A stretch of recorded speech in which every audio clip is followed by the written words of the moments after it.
everyone. Welcome back to Second Take Movies, a podcast where we give movies a second look, second chance, second take, if you will. I'm your host, Preston Jenkinson, and joining me to talk about Con Air, it's my co-host, Jake Twito. Oh, yeah. Good to see you. I guess I already have a Southern accent. I can't. Age with a terrible Southern accent that sounds like I'm a general in the Civil War that's writing a letter. I was once in the police area of prison. Yeah. I'm from Mobile, Alabama. He actually went to Alabama for a while to try and figure the accent out. Well, he failed. Yeah. Holy cow. God, that's the only thing wrong with this movie. Everything else is perfect. Okay. End podcast. The story of Con Air is newly paroled ex-con and former U.S. Ranger Cameron Poe finds himself trapped in a prisoner transport plane when the passengers seize control. So dumb. Yeah, So dumb. I've never heard of transporting prisoners on a plane, but you know what? Why not? I guess it has to happen, but it can't be that frequent. I'm sure it has happened, but kind of like in the movie, I'm sure it's like one flight a year, like they said, or something. Yeah. Which, they have this specialized plane. No, they definitely just call American Airlines because American Airlines sucks. Yeah. I mean, no, United. I don't know. They all suck. I hadn't been on a plane in 5 years, so I couldn't tell you. This podcast brought to you by Delta. Thank you, Delta, for giving us TVs. Delta, if you want to. I mean, come on. Yeah, batter up. I mean, we won't crash your... No. Well, I was going to say we won't be prisoners on your plane and take it over, but I said the wrong thing to start with. The positive review. Positive review of this movie. This movie effing rules. Jake Twito. Well, Desson Thompson from the Washington Post said, Con Air, a summer blast of a movie. Teaches us many things. Producer Jerry Bruckheimer never met an explosion, a car crash, or 20 tough guys talking trash he didn't like. Nicolas Cage is one of our most enjoyable screen heroes. As long as you're funny, you can literally get away with murder in a movie. Yeah. I didn't know this was a Jerry B movie. Oh, yeah, dude. And when the credits rolled, I went, oh, shoot, this is what we're in for. And that brings us back to our Johnny Depp watch. Johnny Bruckheimer. Yeah. What? I don't. Nah, there's nothing. There's nothing but what you sent me in a lot of just the turd. That dumb clip where she's talking about Edward Scissorhands. I was like, he's the one that told everyone to convince him that his fingers are scissors. And I was like, you told everyone that you can breathe underwater. What's the difference? You know how he did that? By putting scissors on his hands. Like, I mean, Amber, you were married to him. You didn't realize his fingers were scissors? All of us know that. Hey, Amber, it's a movie. What's that? She's been paid for her real life, her whole life. Nothing that you're ever going to see again. I can tell you that. Yes. All right. Well, that's been our Johnny Depp segment of Depp Watch. Yeah, 2022. Now it's time for our negative review. Mark Savlov of the Austin Chronicle says there's nary a hint of suspense in West's film, though mainly because he loudly trumpets the upcoming disasters so early in the film. It's not a terrible bad review. No. I mean, but you can kind of figure out where this movie's going as it goes. Yeah, I knew this movie. I knew Southern accent. There's a plane. That's it. And so the whole time I was like, how do they talk Nick Cage into being a spy for this thing? So yeah, you quickly figure this thing out. But what you don't figure out is the people that start popping up, because I didn't realize any of the actors that were in this movie. It was great. Your Nicolas Cage. You've got your John Malkovich. You got your Ving Rhames. Your Dave Chappelle. Your John Cusack. Steve Buscemi. John Cusack. Danny Trejo, man. Danny Trejo. Shaved Danny Trejo. I didn't recognize him. Yeah, without the mustache, I didn't recognize him. Whoa. Yeah. Yeah, this was a marvelous piece of just like every rad person in the world. I would have paid money to be on set because I guarantee you they fought the entire time. I couldn't believe I wasn't used to seeing John Malkovich so like young looking. Yeah, it was bizarre, and like several times I had to go, "Is that John Malkovich?" Definitely. I mean, he He talks did not immediately. have his typical enunciation. The older he gets, the slower he has to talk. Yeah. I'm going to take over this plane and crash it on the Vegas Strip. Which, Yeah. hey, what great, right? I mean, do you know how they wrote this movie? They Probably in a wrote it cocaine-fueled writing session. that, and they wrote it daily. They like on set? I'm pretty sure they wrote most of this movie on set Oh, or gosh. improv. Because I think there's I'm trying to remember who was so mad about it. I think it may have been John Malkovich who hated it. No, they rewrote the thing every day. Honestly, if I was an actor, I'd be kind of pissed too. I'd be like, yeah. why are we I mean, you shooting sign without a on script? for, yeah. But I you mean, know what? improv is fine, but if you're adding something to what's already there, I mean, I think they changed like full plot and rewrites, like, which I imagine, like, yeah, Dave Chappelle. They let him just kind of improvise because what's Dave Chappelle? why not? He's a comedian. That's why you hired the comedian. Yeah, but I will go ahead and tell you, this movie is perfect except for the beginning. What a dumb way to get this guy in jail. Yeah. He gets discharged. I don't remember what that move's called. The palm to the nose. Where the bone goes straight. Like, it was self-defense. There was like His three lawyer dudes. Sucks. Like, yeah. I'm sorry, Your Honor. I'm a veteran, and like they was hassling my woman after we was listening to like a great country song at the bar. I sat there and went, okay, they could do a blood test. The guy had alcohol in his blood for sure. Nick Cage didn't. So it's like, man, this doesn't add up. This movie shouldn't even happen. It's like three of them attacked me, dude. Like at least I should get manslaughter. Like, I mean, yeah, not murder. But, I mean, like, I didn't look it up and I meant to, so shame on me. The judge is like, you were an Army Ranger, Special Forces. Your arms are more of a deadly weapon. You have to act better. And I'm like, I don't think any judge would actually think that, or anybody. It's not Bruce Willis, Bruce Lee. And not to stereotype, but I think most old white dudes that are judges would probably like side with the veteran a little bit. And yeah, that dude's a racist against whites. The opening credits are him writing letters back and forth with his daughter. Oh God. Which I was like, how long is this going to last? Because it just kept going.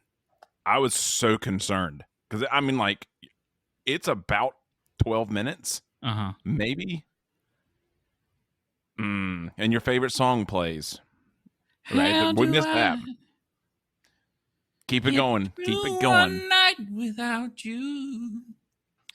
If I have to live without you, what kind of life would that be? We're gonna get a copyright because that was so close. So close to Trisha Yearwood. Yes, the Trisha Yearwood version and not the LeAnn Rimes version, which shame on you, movie. I think LeAnn Rimes was like 14. Maybe the LeAnn Rimes version wasn't out yet. I was thinking about that because this movie came out in 95.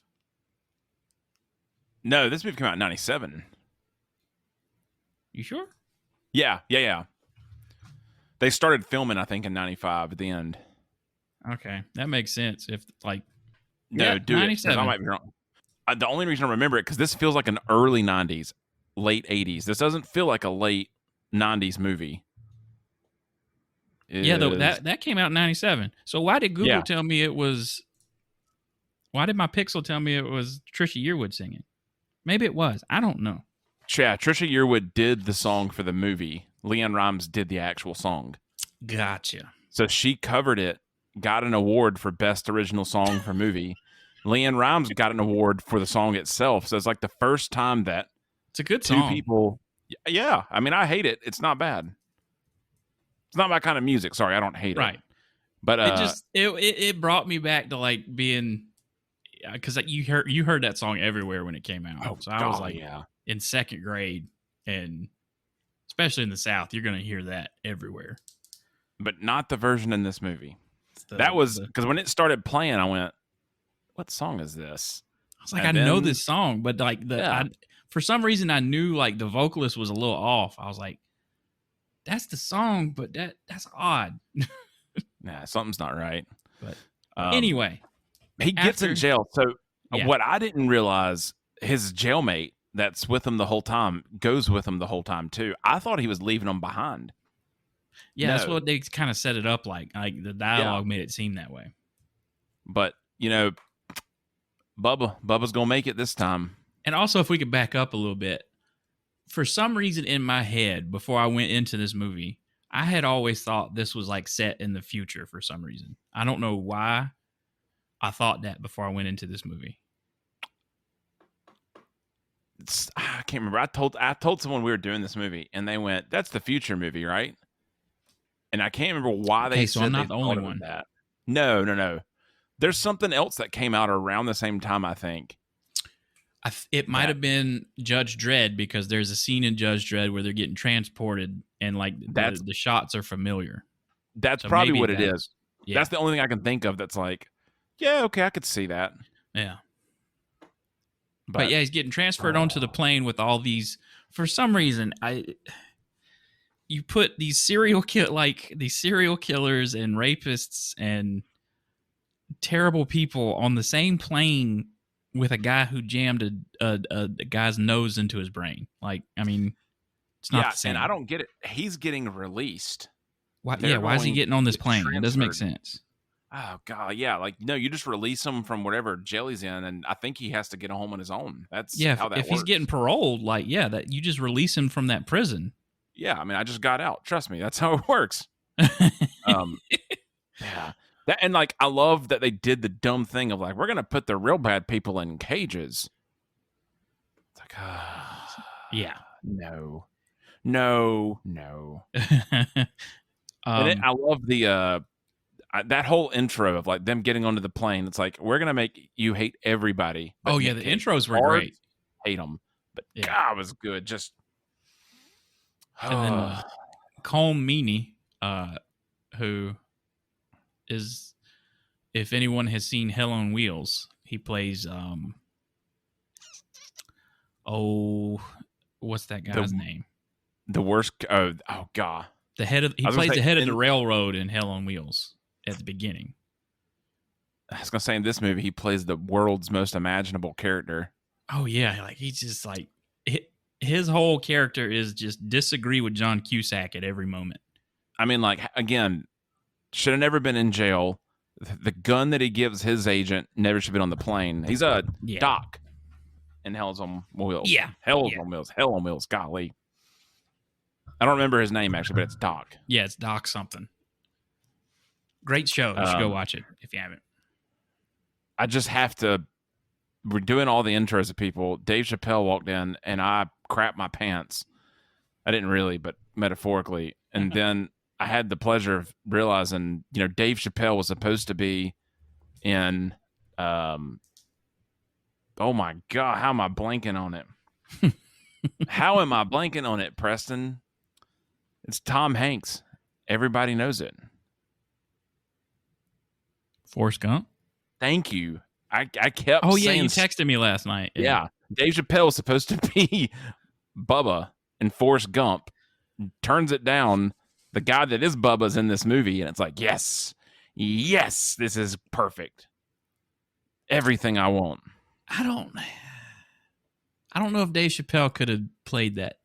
Nah, character. He wouldn't have had enough seriousness. No, he probably did the right thing by turning it down. Yeah, I think so. There's more like emotional depth to that character than I think Dave Chappelle can do. Yeah, and Dave Chappelle.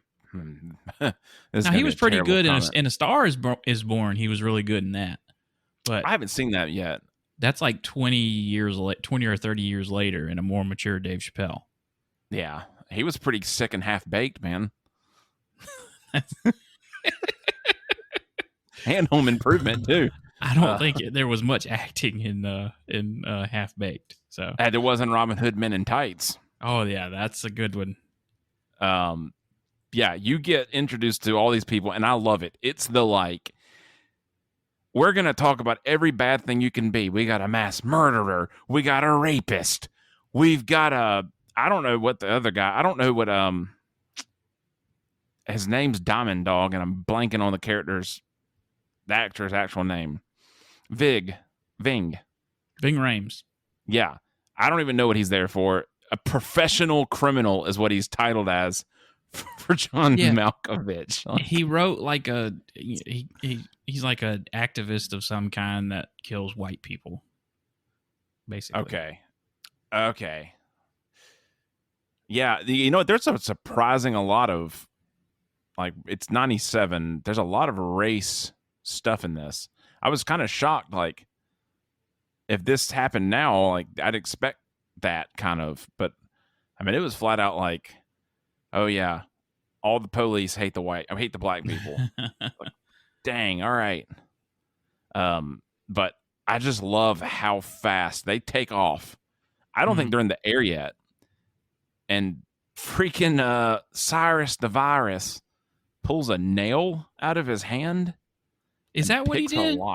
Yeah, he hit all of his buds in him had nails in their hands, and they pulled the nail out. Yeah, this movie's perfect. Don't question it. What's even better than that is Dave Chappelle had swallowed a baggie of kerosene with a string in his mouth, and he gets a match from somewhere. Had it in that bag. Okay, and so he swallowed a baggie on fire. Oh god, yeah, that was rad. Though I went, yeah. This movie is dope. It is so dumb. Dave Chappelle just lit someone on fire. Slap. But like, there are moments in this movie where nothing's happening. Yeah, like after they take off, that happens. Yeah, you get we're all going to be in this plane. And I guess the speech from the head security guard about, your balls will be mine or something. I guess when this came out in 97, maybe that was still hardcore. Like, I'm going to give you a platoon speech or a Full Metal Jacket. We're going to give you these speeches and they're going to mean something. You're going to be scared of this guy. And it's like, yeah, you're going to die. Yeah, it's like, immediately, it's like, okay, well, he's dead. Yep, number one. And the female guard, this whole movie, she's just tied up. Like, she doesn't, I don't know why why she wasn't murdered in the script. Because, like, she does nothing in this movie. No, I looked over at Logan and said, yeah, she's getting raped. And just was like, that's just all that. That's what's going to happen. Which, I mean, that's the only reason she was in this movie was to be like a temptation for Danny Trejo, basically. Johnny 23. So the question is, does he come Johnny 24 when he has another victim? I guess. I don't know. I was like, yeah. But I guess since you had a rapist on the plane, you had to have a woman somewhere. Had your kids, had your wife. Rapist on this plane. Oh, man. And then they take over the plane, and then they land in Reno, Carson City? I can't remember. Carson City. That's where they did the exchange. But before that, you start... No, not before that. No, it's after that. I love the, like... Okay, this plane, they set it up. John Cusack's like, no guns. The only guns the pilot has, and there's an arsenal under the plane. What for? Why do you have RPGs and ma'am? Our prisoners need to have access to guns at some point, and the script calls for it. So that's a cocaine write-up. They definitely, yeah. And when did people quit doing coke? Well, Bradley Cooper was on a podcast recently and said that Will Arnett helped him quit cocaine. That was wild. In the early 2000s. Read that and went, did he say Will Arnett? Mm-hmm. And then I went, they were roommates. I like it. Will Arnett's, he's a cool guy. Yeah.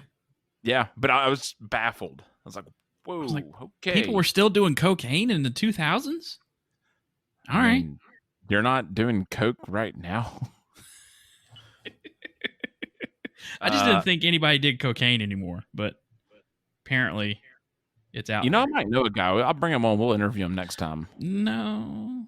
You know what, Preston? We're off next week. Why don't you just let me take care of that episode? Let's see how fast you get banned completely from me. Well, seeing as how I hold all the credentials to everything getting uploaded. All right. Well, I'm going to make another channel. I'm going to make a new podcast that looks the same.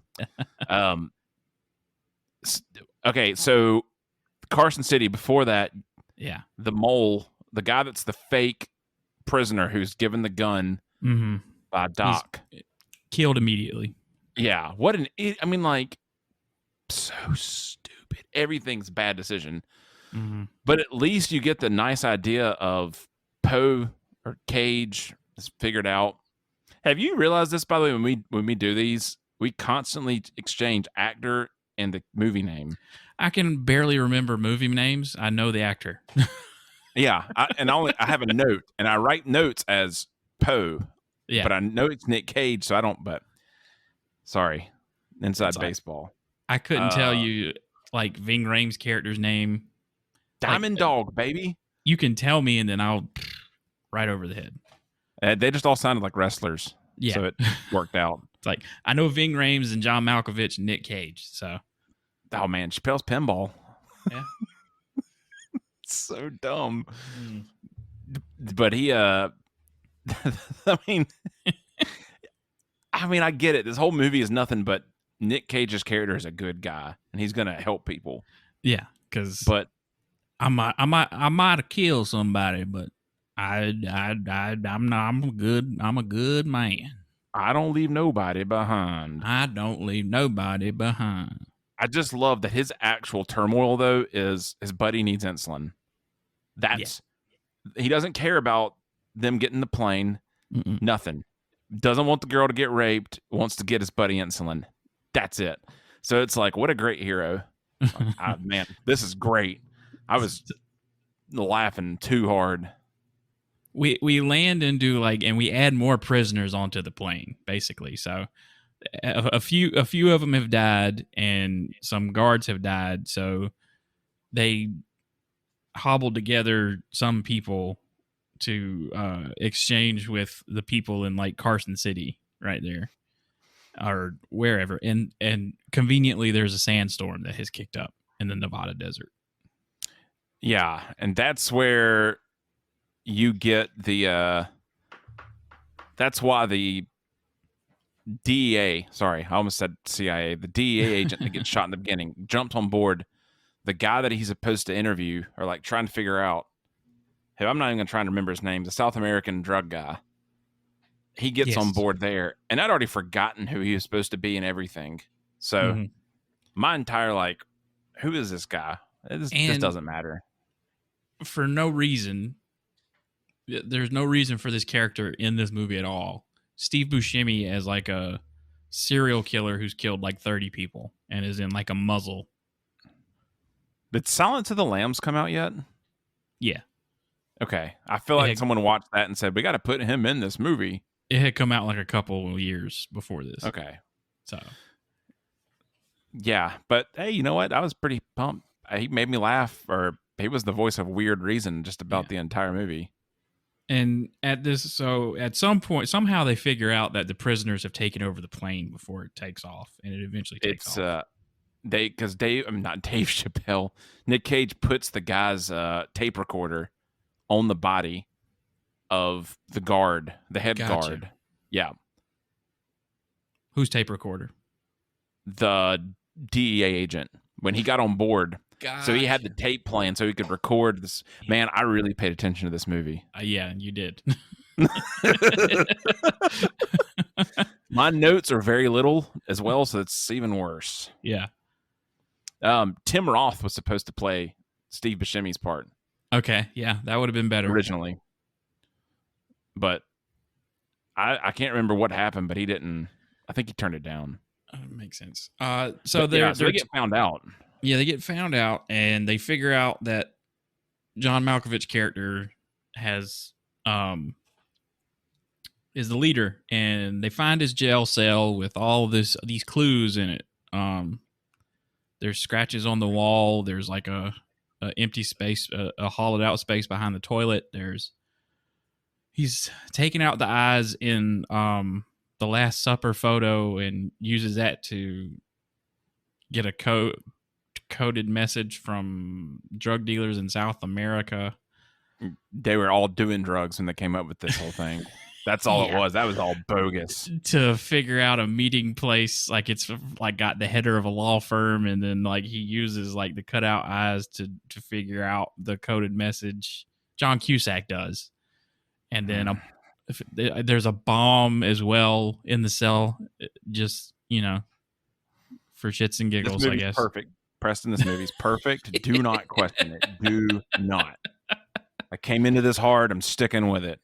So he figures that out, and then he jumps in old Cole Meany's.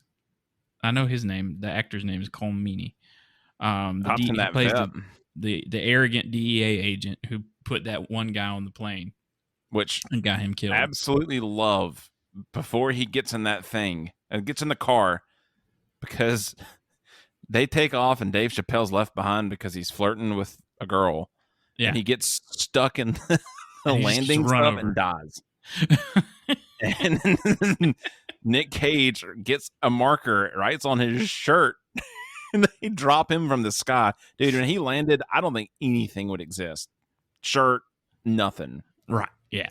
But I felt so bad for Dave Chappelle.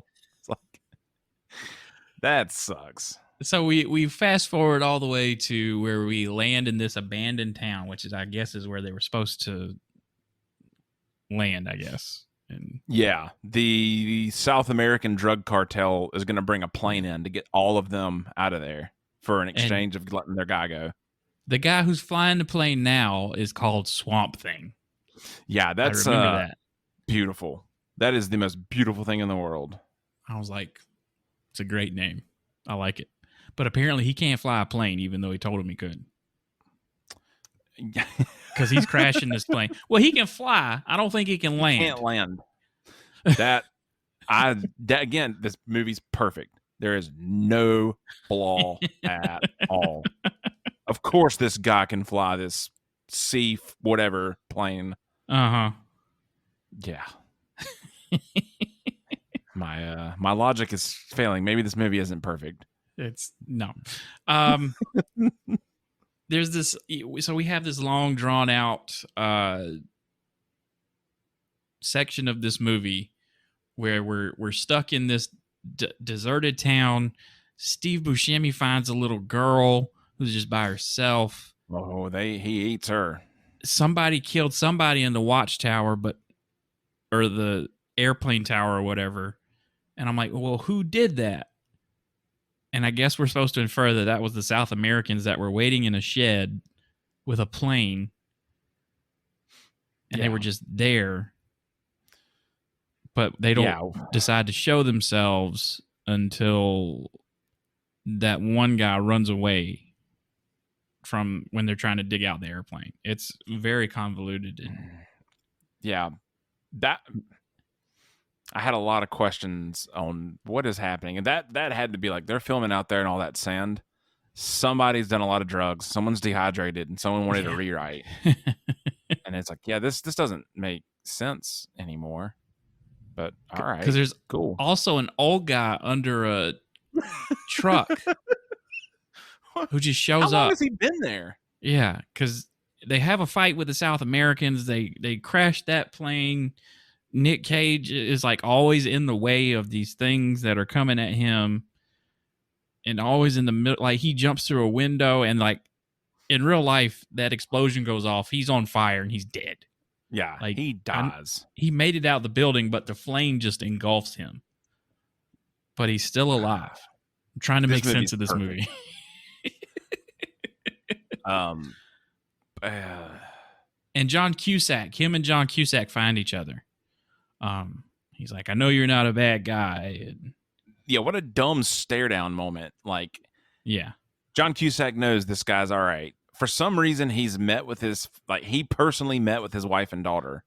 Yeah, because they picked them up at the airport they were waiting at for Nicolas Cage to get off the deadly criminal plane.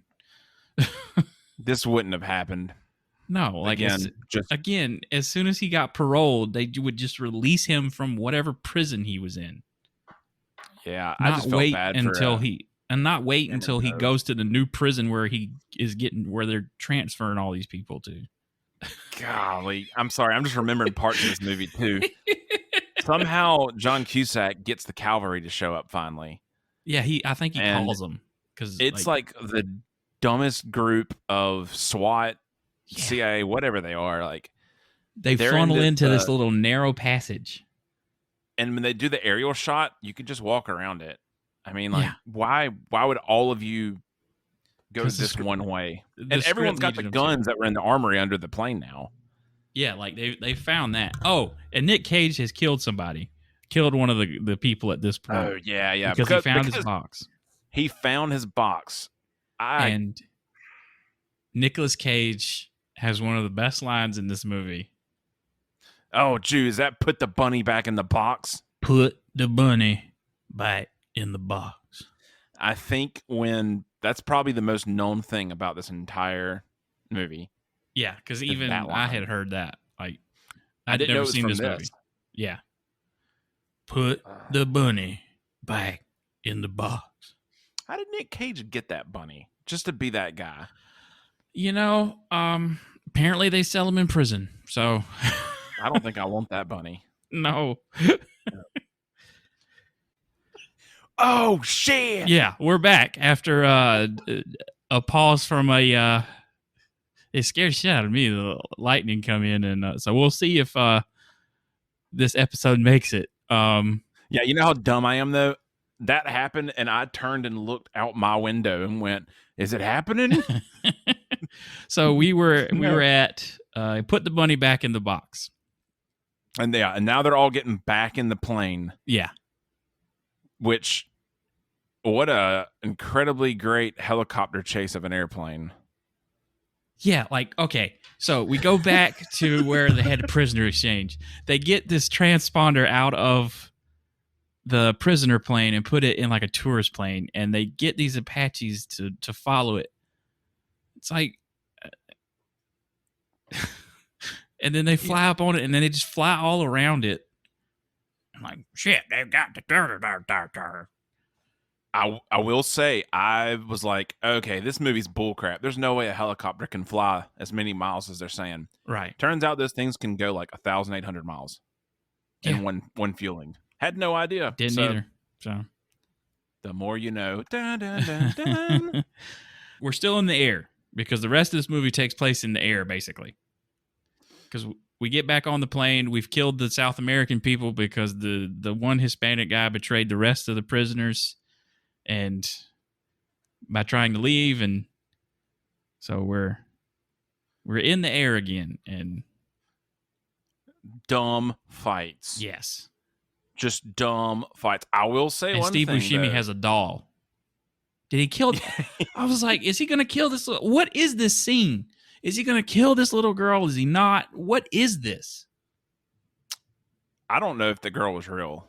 I think it was him imagining stuff. I think he found the doll and imagined all that. Dang. Yeah, I'm thinking too much about a side character that does nothing for the whole movie except the end. But yeah, that the whole fight scene in the air with the Apaches and everything, like they're firing whatever kind of bullets those are out of those helicopters into this airplane. It'll just rip the airplane to shreds, man. Yeah. But they all live, or almost all of them just live. And they all live just to be able to land in Las Vegas on the strip. This is where the movie is just wild. Like, hey, points. I mean, what great points for them to know that the Sands Hotel was going to get demolished, and they talked the city into letting them do stuff. Really? Yeah, that's how that all worked out, is because the Sands was about to get blown up. Did not know so that. They could film a ton of stuff just Didn't care. Didn't matter. Didn't care. I think the explosion sequences is the actual Sands Hotel blowing up, possibly. Wow. Okay. But that's how all that worked out. So when it's like, there's no way this would ever work. Well, they actually filmed a ton there. So pretty crazy. Yeah. Wow, I did not know that. The last time I went to Vegas for a conference, I don't remember where exactly I was. I don't remember what casino, but one of the guys with me, it's for an IT conference, so everyone's really nerdy. Mm-hmm. And he had been drinking way too much. And he just kept telling me, we're not going to find the Sands. They killed it in Con Air. They killed it for Con Air. So. All right, bro. Cool. Points to that guy. Yeah, I was like, I'm playing roulette over here, man. Just take a step away, please. That was the last time I was on a plane was when I went to a conference in Vegas.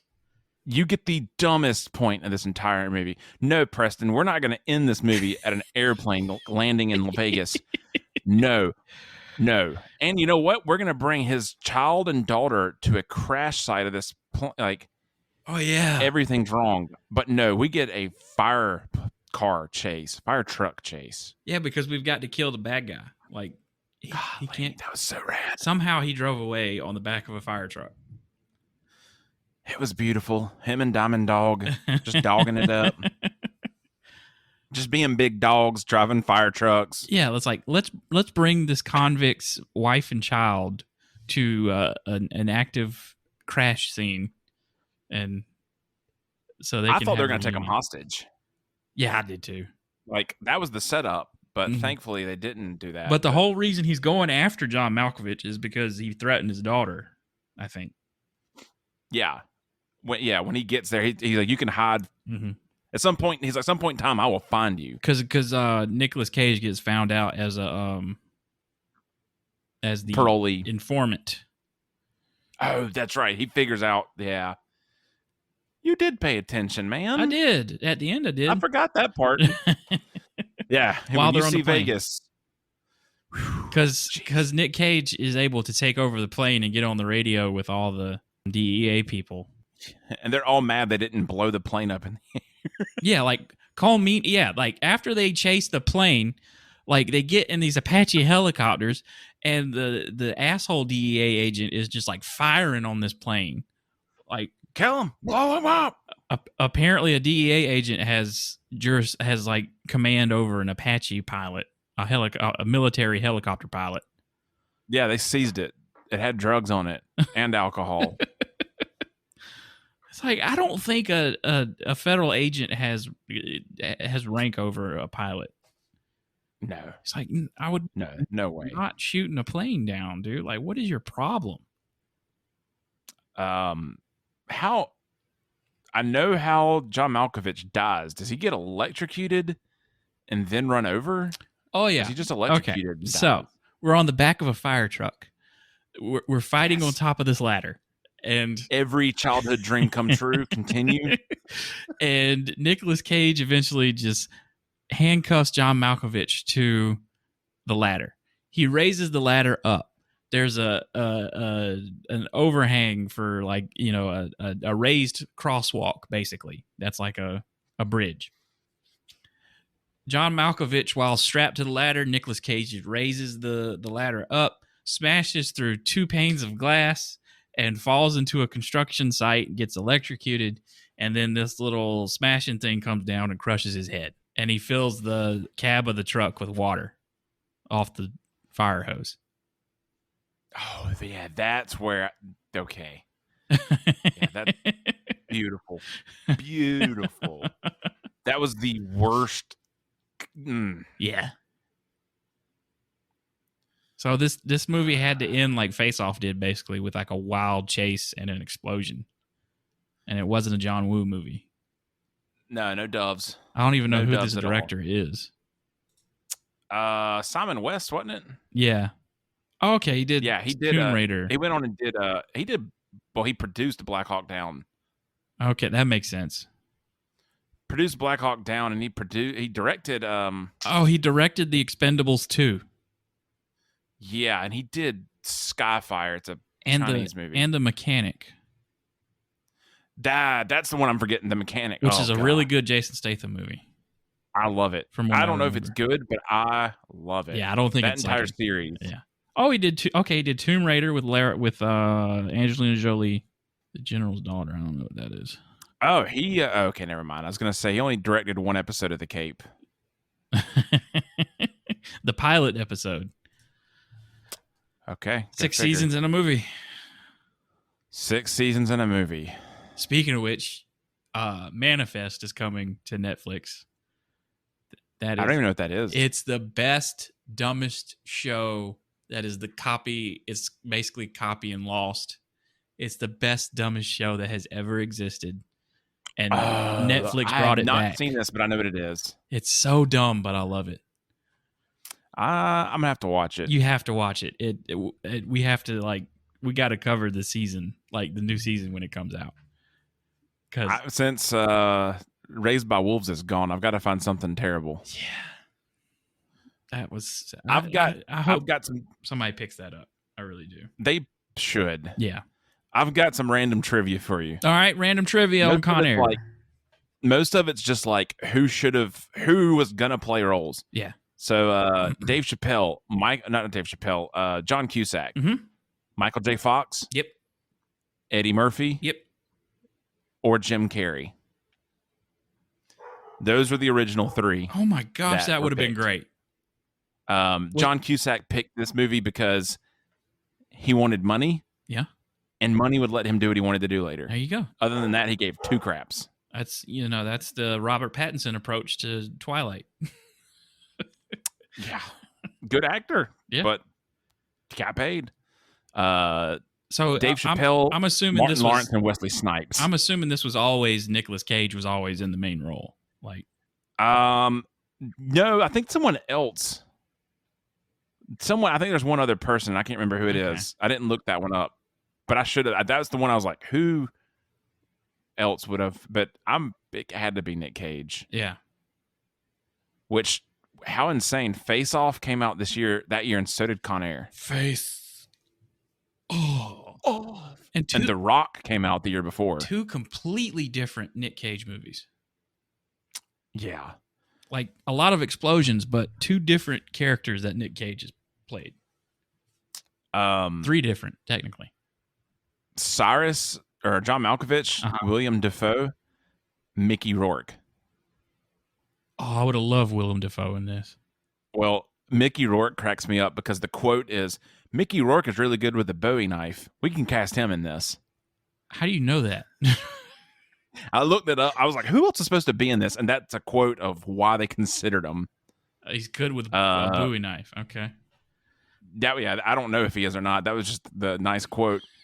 Kid Rock wrote a song on this movie based off Cameron Poe called American Badass. All right. Yeah. Also, Robert Downey Jr., Charlie Sheen, Matthew Broderick also were John Cusack roles. I could see that, yeah. Let me search it on my. Patrick Swayze was considered for the role that Nick Cage played. Yep. Could see that. Favorite quote of all this. I was like, why did John Malkovich do this? And so I searched it, and I got, during the press for the film, John Malkovich was asked, why did he do it? And he only said, money. So nobody wanted to be there, seems like. Nick Cage, probably. Yeah. Unlimited cocaine budget. He's there. While you were gone just now, I did look up. Con Air's a real program.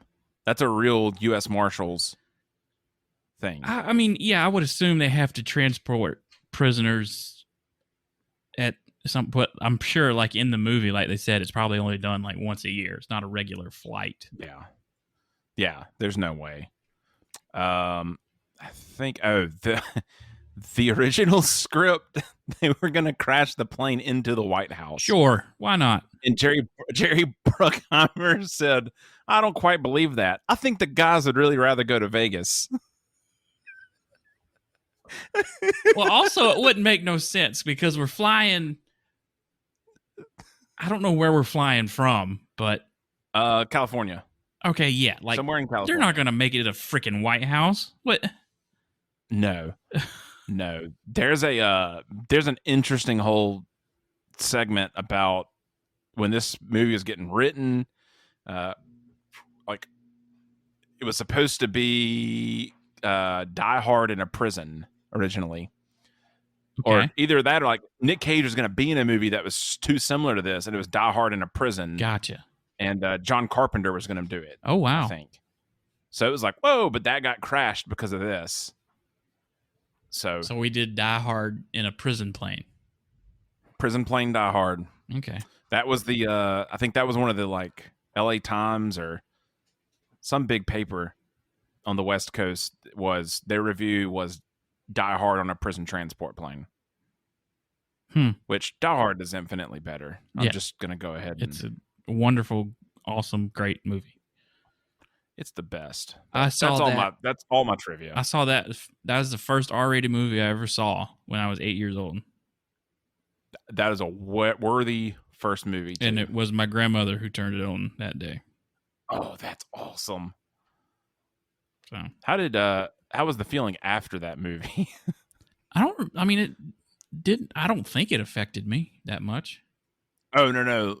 Anyone else that saw it, what they say, like, oh no. I tried to sneak movies like Die Hard in all the time. That's like, oh, it's a comedy. Don't worry about it. It's just R-rated for nothing. And my parents were like, yeah, there's a guy with a gun. No.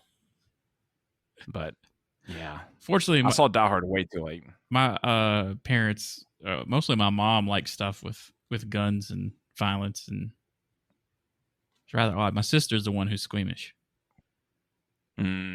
She now that she's had kids, she can't stand anything with cussing in it. Yeah, that's why I'm not having kids. On that note, give me my cousins. Sorry. So that's Con Air. It's entertaining at least. I'm gonna give it an 8, man. I'll give it a 7. I mean, I'll give it a 7.5. Nick Cage's accent drops it. Yeah, that's oof. It's bad. I don't know where he got that accent from, but it's not like the Panhandle or anything like that. What, King of the Hill, the episode where they go to New Orleans or Louisiana, that hadn't come out yet. If that had come out yet, that was inspiration. Was that? But no, rough. So fun movie though. We're off next week. If you do have a suggestion, send that to secondtakemoviespod@gmail.com. You can find us on the social medias.